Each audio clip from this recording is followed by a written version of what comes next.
What in the name of invisibility are ghost lines? Well, it's when Lydia is using a brush and wants every line to be smooth. So before she lays down a line, she hovers her hand above the page and does some swipes without touching the bristles to the paper. Think of it as the art equivalent of taking a practice swing.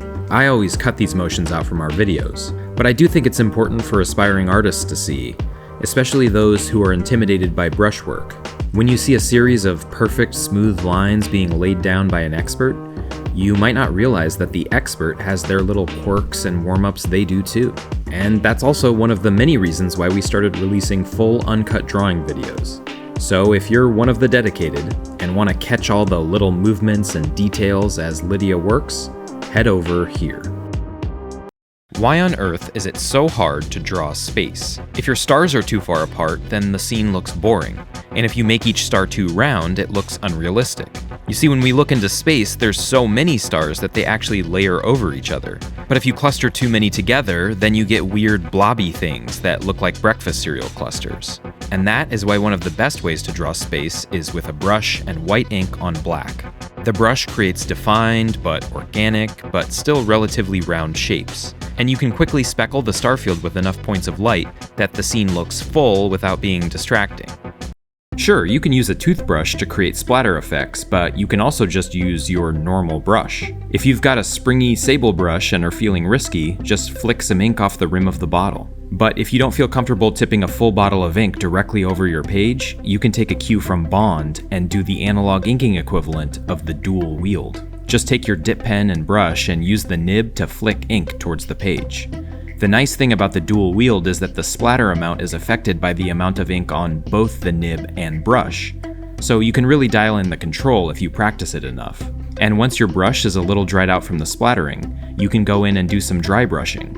Dry brushing is visually similar to light ink splatters, so everything sort of blends together into one even but still varied feeling of a grungy texture. These kinds of techniques are why we call ink the OG grunge filter. Combine it all with textured vellum Bristol board, and you'll always get drawings with tons of grit and character. What is contour hatching, and why is it so good for drawing a short-haired dog? Contour hatching is when you shade with lines that follow the shape and curves of something, thinking about how to bring dimension to your subject. It's perfect for showing the texture of a smooth, shiny animal coat without losing any of the anatomy or musculature underneath, which is why it looks amazing on short-haired dogs or deer or animals like otters. But contour hatching also works well for rougher surfaces, like the woven wicker-like texture of a curved hat brim. It's subtle, and you'd probably never notice it if I didn't point it out, but it helps your brain read the dimension of that shape. And you can take contour hatching to the extreme. Get a flexible dip pen nib and make huge, wedge-shaped marks, and you've suddenly created the deep textures in old, gnarled tree roots. You can debate about whether or not this is even shading in a traditional sense, but it does come from a knowledge of contour hatching, which is a great example of learning new techniques, getting really good at them, and evolving them for your own purposes. If Lydia is doing everything manually, old style, why not do the color like the comic masters as well? Well, who's to say she doesn't? In our most recent comic, Lydia drew a short story using her usual dip pen and brush method. But then, instead of scanning the page and passing it to me for digital colors, she kept the pages taped down and unleashed the mega box of color inks. That's right, transparent color ink washes laid down in layer after layer directly over the India ink line art. No undo button, hardcore commitment, and pure knowledge of color theory. And while it looks a bit like she's working in watercolor, ink is actually much more stable. So when you use it, you realize that it dries quickly, and so you can keep layering over top of itself, which is how you achieve a lot of those subtle color changes, but always with an unmistakably analog flair. And when you're done, you get to hold a masterpiece in your hands, which has become surprisingly important in today's world, as AI gets better and more artists worry about their ability to prove that they didn't use anything but their own skills. So if you'd like to read an all-ink comic, check out Interdimensional 3, which features the Shirley Jackson-style gothic horror of wax dolls, written by Mary McDevitt, brought to life by Lydia.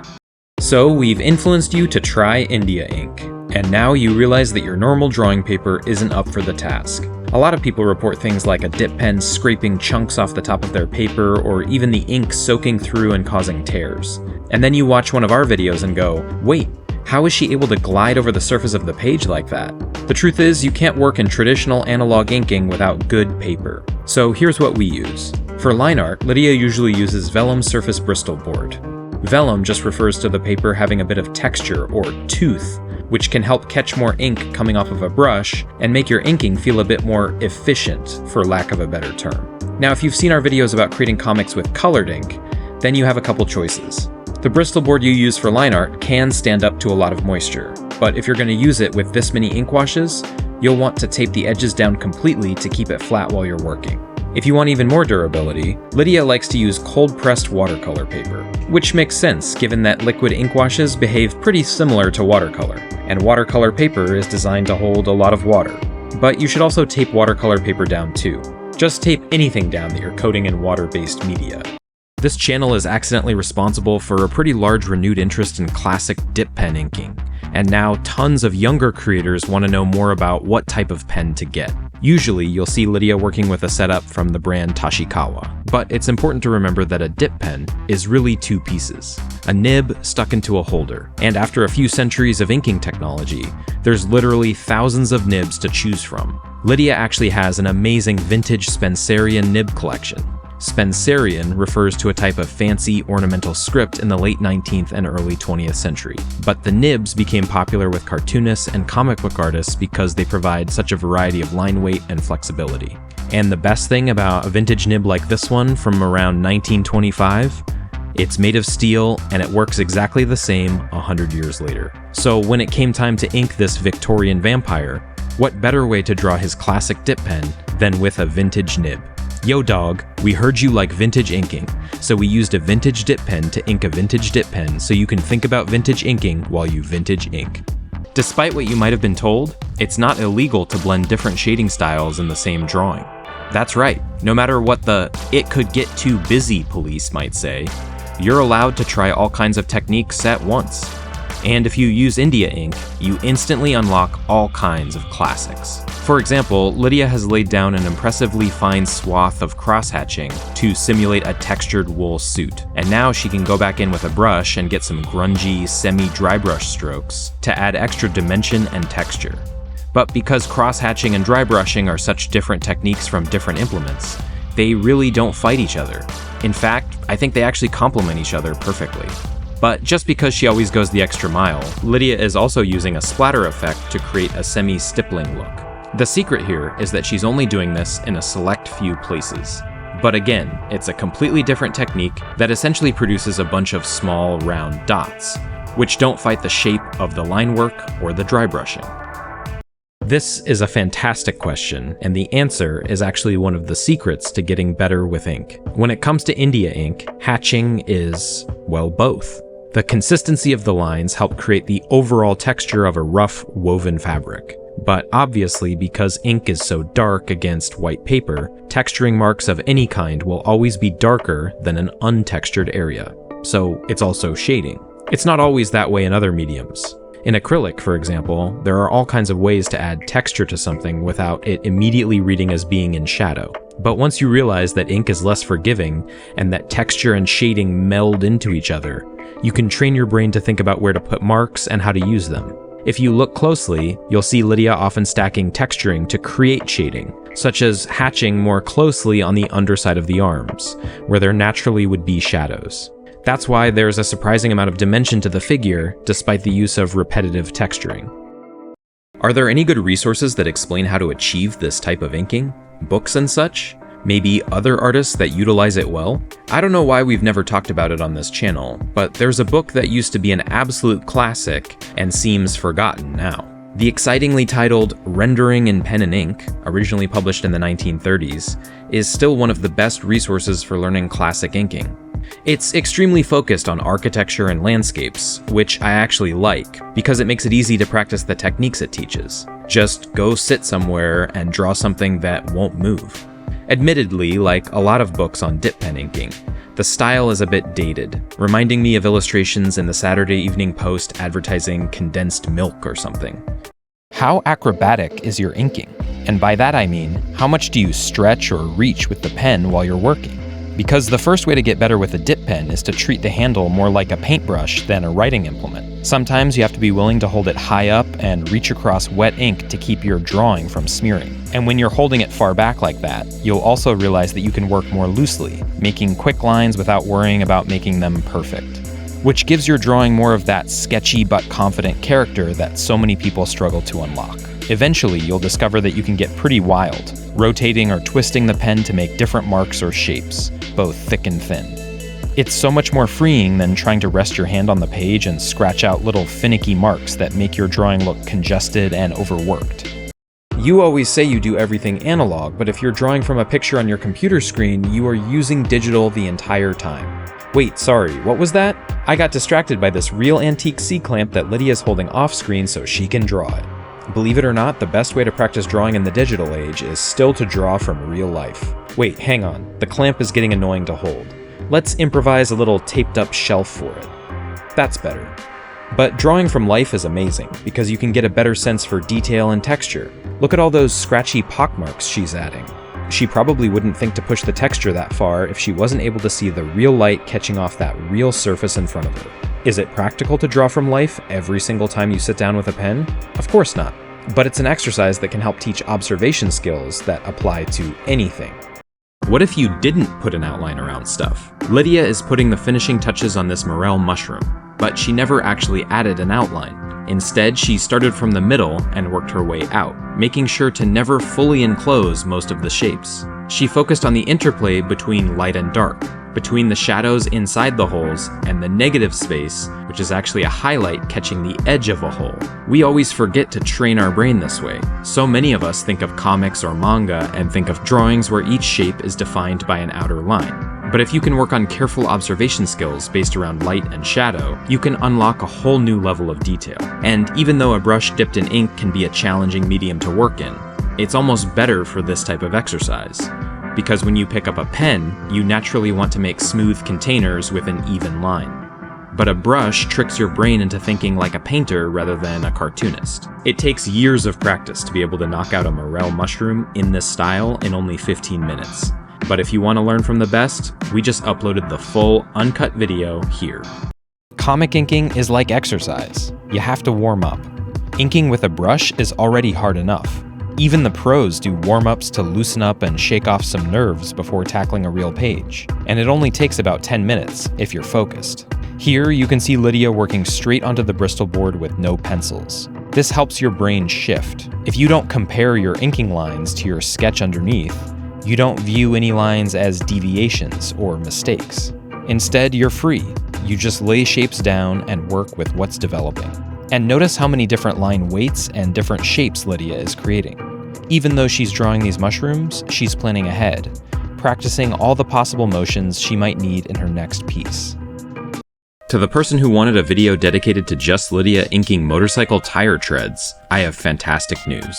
This is that video. There's actually a lot going on when Lydia inks a tire, which you'll only notice if you're really paying attention. It's a great demonstration of how to build up an object with multiple passes. First by defining the outline, and then adding line weight variation for a more dynamic feel. It's also a great example of using repeated shapes to build shading, which in turn is a great way to vary the shading styles in the same drawing. Often when using a dip pen, we tend to use hatching or cross-hatching because a dip pen makes it easy. But Lydia builds the darker areas on the tires by repeating the tread pattern over and over. Sometimes shading by making the treads tighter together, sometimes by actually adding individual small shadows for each individual nubbin. What is the texture of feathers? Is it scratchy lines, or sweeping thin lines, or densely packed hatching? Or do you just draw the repeated pattern of feathers that you picture in your head when you think of a bird wing? Wait, here's something that straight up looks like animal fur. Okay, you get it. The point is, of course, that a good artist understands that drawing a living creature is about embracing variety. All the nuance of textures and shading styles that help bring an animal to life.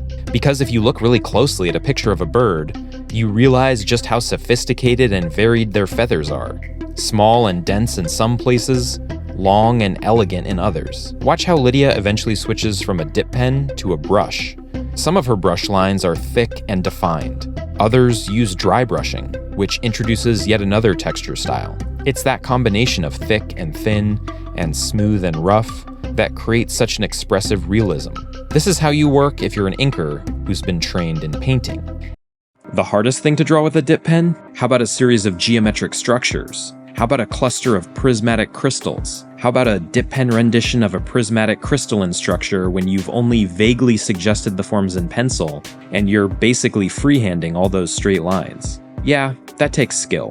But it's worth pointing out that while these lines are all very precise and steady, they're actually not perfect. The magic of freehanding dip pen is that you always get something organic, gritty, and natural. And that's part of the appeal of using one in the first place. You're watching Lydia use perfect imperfection to give these crystals a slightly weathered, worn look that makes them fit in with the rest of the world she's depicting. An ancient Gothic world, full of magic, evil spells, demonic forces, and dark energy. And it wouldn't feel so immersive if she had used a ruler or a technical pen on those crystals. What are exaggerated undertones? Besides sounding like a great name for a ska band, exaggerated undertones are when you take the undertones of something, say the subtle hints of bluish purple in a raven's plumage, and dial up the saturation to feature them as main colors in the piece. Here, Lydia is using colored India ink on top of waterproof black India ink. It all plays nicely together. The black line art stays stable as layer upon layer of colored ink is added. It's all on heavy Bristol board, which holds up to all that liquid. And now that the raven is predominantly blue and purple, a dramatic saturated green doesn't feel so out of place. It also helps that the green pairs nicely with purple as secondary colors. It's all carefully crafted to make the whole piece feel bright and saturated, while also tricking your brain into not realizing just how saturated each section is. Ask someone to look at this piece and describe it, and they'd probably say gothic, or dark and moody, and not cartoony or colorfully fun. And all that atmosphere started with exaggerated undertones. When you hear the term limited palette, you usually think of art that looks really stylized. A piece that has a very specific feel because it's obvious that the artist intentionally used fewer colors than you'd expect. The magic of working in ink on paper is the subtlety that you can create with only 6 colors. Yep, there's only 6 colors in this whole drawing. But because ink layers so well, you can create subtle effects that actually trick your eye into not seeing just how limited the palette of colors is. Kind of like watercolor, you can add more water to ink and create transparent effects. But colored ink also dries quickly and holds up much better under layering, so you can really build up the shadows to create rich contrast. Combine both of those effects and you get something really special. Because of the limited palette, those rose red colored gloves are really striking. They pop so well because there's nothing else like them on the page. But you still get the richness of light and shadow on the clothing and boots, which is more like a classical painting. So if you're interested in trying colored ink, here's a reminder that you can start with just a few bottles as you slowly build your collection. How do you get better at drawing backgrounds? It's one of the most common questions we get, and the answer is hidden inside this piece that Lydia is inking. Sure, she's spent a lot of time practicing perspective and making straight lines, and studied different landscapes and how to render textures like dirt and stone, but each of those are individual skills, and there's a bigger reason she's so comfortable with backgrounds. The answer is in the composition itself. Lydia didn't design this piece around a detailed character. She decided to draw a low-angle, dramatic shot of an ancient temple that happens to have the character in it, and that causes a mental shift as you work. It forces you to spend far more time on the background than the character. All the care and detail and time that you normally invest in a great facial expression or a dynamic pose, put that level of effort into the background. Don't make the background an afterthought. Sure, you'll have panels where it's all about the character, but try and include some shots like this one, which will force you to practice landscapes and architecture in a more mindful way. It's how you force yourself to actually practice backgrounds, instead of continuing to promise yourself that you will practice backgrounds, but then opening your sketchbook and starting a new character design. What actually is ink wash? You might have heard us mention it before, but some people might not actually know what it is or what it can do. Ink wash isn't something you go to an art store and buy. Instead, you buy black India ink and dilute it in water to make a gray tone. And obviously you can control the darkness of the wash by adding different ratios of ink to water. Or you can control the darkness of your washes directly on the paper, by building up layers, or even by blotting up the still wet portions with your brush or with a paper towel. Washes work really well next to larger portions of black, because they create more subtle transitions in and out of thick shadows, adding a ton of subtle dimension to things like rocks or mountains. And for the same reason, it also works really well over areas of cross-hatching, adding a darker base that helps make the hatching lines less obvious and less distracting. And of course, you can just splatter ink wash on its own. That adds the chaos of a human hand to your final piece. Here's how to unlock next level inking with the double wash. We've talked about ink wash before. Diluting ink in water to get gray tones you can layer over your line art for some subtler shading. But I don't think I've ever seen a video about double washes. Now, ink wash is trickier than some people realize because it goes on quite dark and lightens up significantly as it dries, which you can see better if we speed up the footage. And sometimes it dries lighter than you thought and you have to go back over the same area. But that's not what a double wash is. After layering a bunch of grays, most people would call this piece good to go. But you can actually take a jar of colored ink and do a double wash, layering the color back over the gray tones to give dimension to what would otherwise be an overwhelmingly saturated color. Sometimes people struggle with colored India ink because it comes across as too cartoonish and saturated, like watercolors on steroids. You can see how bright this red would be without the gray wash underneath to dull it down. Oh, and if you're rendering a car, don't forget to render those bars that you can see through the windshield. That's a little detail that makes it feel really three-dimensional. What if comic inking wasn't just about ink? What if there were no actual rules in comic art? And even though tradition dictates that traditional inking requires ink, what if we lived in a modern era where printing limitations don't exist anymore? An era of modern digital cameras and scanners where we can use any type of line, not just bold, inky, comic booky lines. What if Bad Ink Studios is secretly Bad Mixed Media Studios? Here, Lydia is polishing off this piece with some blue-colored pencil. Often you'll see old comic pages with photo blue pencil lines underneath the inking, because comic pages were photographed for printing using something called orthochromatic film, which basically couldn't see blue. But now, thanks to modern technology, blue can be an accent color that is guaranteed to be seen and reproduced. And the sketchy nuance of a pencil line can be picked up alongside a bolder black ink line. So the next time you think you're finished inking, maybe try some pencil or pastel over top, because nobody's stopping you.